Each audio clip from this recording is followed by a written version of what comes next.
Of the UKIP group, Neil Hamilton.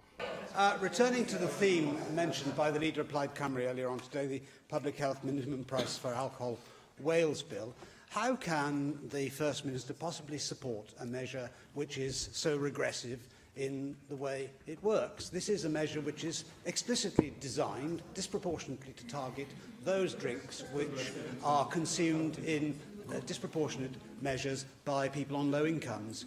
It's well known that low-income households buy fewer units of alcohol overall, but more of what they buy is priced at less than 40 pence per unit. Where is the equity in a measure that leaves the champagne socialists of the posher suburbs of Cardiff unaffected, but target bombs the beer drinkers of Blaenau Gwent?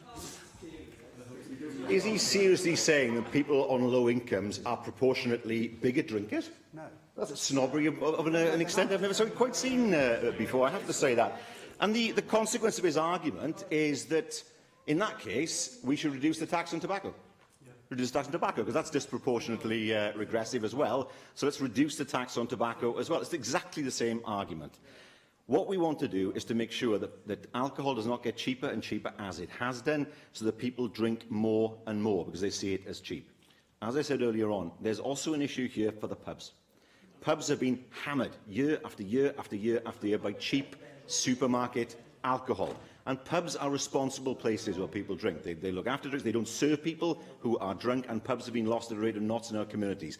And you speak to any publican, and they will say to you that part of the reason is that people are buying cheap supermarket alcohol sold at below cost price quite often.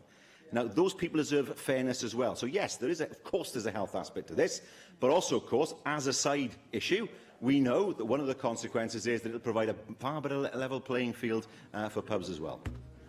Say that people on low incomes buy more alcohol. I said the opposite, actually, that people on low incomes buy less alcohol overall than people on higher incomes. But more of the alcohol that they do drink is cheaper brands, not more expensive brands. So it's going to have a disproportionately tough effect upon people on low incomes. The Centre for Economic and Business Research said in 2009 that there's substantial evidence overall that heavier drinkers are least responsive to price changes. So the problem alcohol drinkers are the ones who are least likely to respond to the measures which are now being proposed. What's going to happen here is that the real problem drinkers will carry on drinking, but actually they'll have less money to spend on things like food. So in other dietary respects, their health is going to suffer. This will have no positive impact whatsoever. The only people who are really going to benefit from this are the supermarkets, because this is not a tax which is being imposed.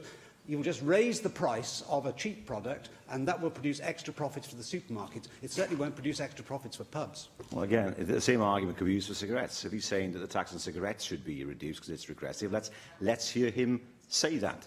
As far as alcohol is concerned, we know that alcohol has got proportionally cheaper. We know it's encouraged people to drink more. No question about that. If it's cheaper, it will do that.